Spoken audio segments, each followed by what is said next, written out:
The Prophet Solomon. The Prophet David had a son named Solomon. He loved his son dearly and saw him as someone who would take his place. So he was very careful with his upbringing, education and behaviour.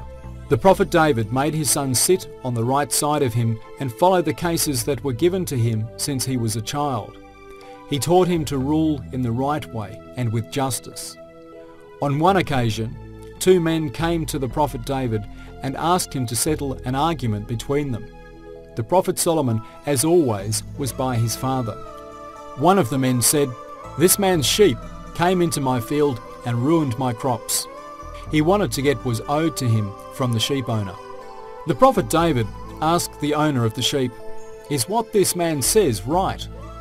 The man answered, "Unfortunately he is, dear David." He said that he would accept any decision that was made. The Prophet David then asked how much damage the sheep had done to the field. The amount of the damage was equal to the price of the sheep. The Prophet David then made his decision and said, "The farmer will have your sheep for the damage they have caused. This way you will be even." The owner of the sheep started thinking to himself, all he had was his sheep. When they were gone, how would he look after his family? How would they earn their living? Right at that moment, David's son, the Prophet Solomon, interrupted. "Dear father, I think differently than you do in this matter. The owner of the sheep can work in the field and help sow and dig until it is back to how it was. During this period, the farmer will benefit from the milk of the sheep. When the field is returned to how it was, then the sheep will be returned back to their owner. This way, both sides won't lose anything." This decision made the men very happy and made the Prophet David happy too. With his son's ideas, the disagreement was settled. The incident showed that the Prophet Solomon was now mature and capable enough of making decisions between people. The Prophet David passed away a year after that incident, and the Prophet Solomon took his place at the age of 12. A unique sovereignty. The Prophet Solomon was a very talented and intelligent ruler. He started to rule with justice on the throne that his father had sat on. When he was to come to the throne, Allah said to him, "I will grant you everything you wish." The Prophet Solomon responded, "Dear Allah, in that case you can grant me a sovereignty which no one has had before. Without doubt, you are the most worthy in granting."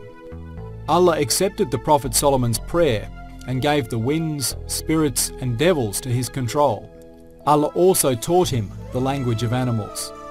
The Prophet Solomon was now able to travel everywhere he wanted to on the wind, and the spirits and the devils were doing everything he ordered them to do.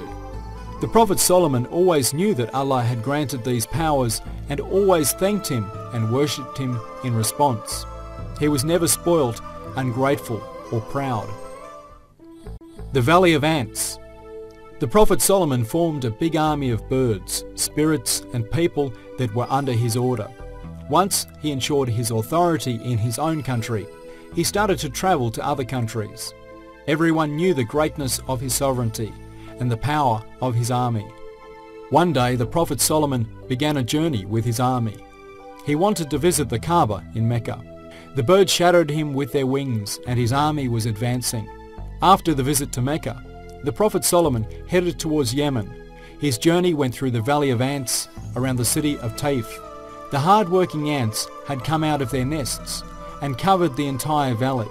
The leader of the ants called to the worker ants when it saw the Prophet Solomon's army entering the valley. "Hey ants, run to your nests. The Prophet Solomon and his army may crush us without realizing." The Prophet Solomon, who understood what the leader ant was saying, had heard it and smiled. He liked the idea that the ants had heard good things about his army. He became emotional after thinking about what a great gift it was to understand the language of animals. He put his hands out to thank Allah for this gift. "Dear Allah, inspire and give me the power and ability to be grateful for the gifts that you grant me. Give me your mercy and put me among your righteous slaves." The Hoopers Muse. After the army of Solomon passed through the Valley of the Ants, they took a rest near a place called Sana'a, close to Yemen. The place was beautiful, but there was no water. The hoopoe bird that was in the Prophet Solomon's army was responsible for searching for water in the desert. When the hoopoe bird found water, it would show the army where it was by circling around it in the air. When the army needed water, the Prophet Solomon looked for the hoopoe bird, but he couldn't find it. The hoopoe bird had flown somewhere else, thinking that it had seen some birds of its kind. That bird had told the hoopoe bird some things. The two had gone there to see what was going on. When the Prophet Solomon couldn't find the bird, he asked, "Where is the hoopoe bird? Do any of you know?" They replied, "We don't know." The Prophet Solomon then got angry at the bird for leaving the army without permission. "If it doesn't bring me any news to explain its actions, then I will punish or even slaughter it." Soon after, the bird returned and apologized to the Prophet Solomon. It was out of breath and started telling him the reason for its delay. "Dear Solomon, I have found something out which you don't know. I have brought you important news from a country called Seba. A woman called Bilqis rules the people there. She has a great throne. She has plenty of everything. But unfortunately, they worship the sun instead of Allah. Satan has entered their hearts and taught them that it was good to worship the sun. However, we all know that there is no God other than Allah." The Prophet Solomon listened to the bird until it told him everything. It was saying unusual and interesting things, but he didn't make a decision straight away. The bird could be making up everything as an excuse for its delay. The best thing to do was to look into this news. He told the bird, "We will soon find out." He then sat down and wrote a letter. When he finished writing it, he said, "Take this letter to Seba and throw it through Bilqis's window. Then carefully watch what she does. Let's see what happens when she reads the letter. Return immediately when you find out and inform me." The bird took the letter in its beak and flew away.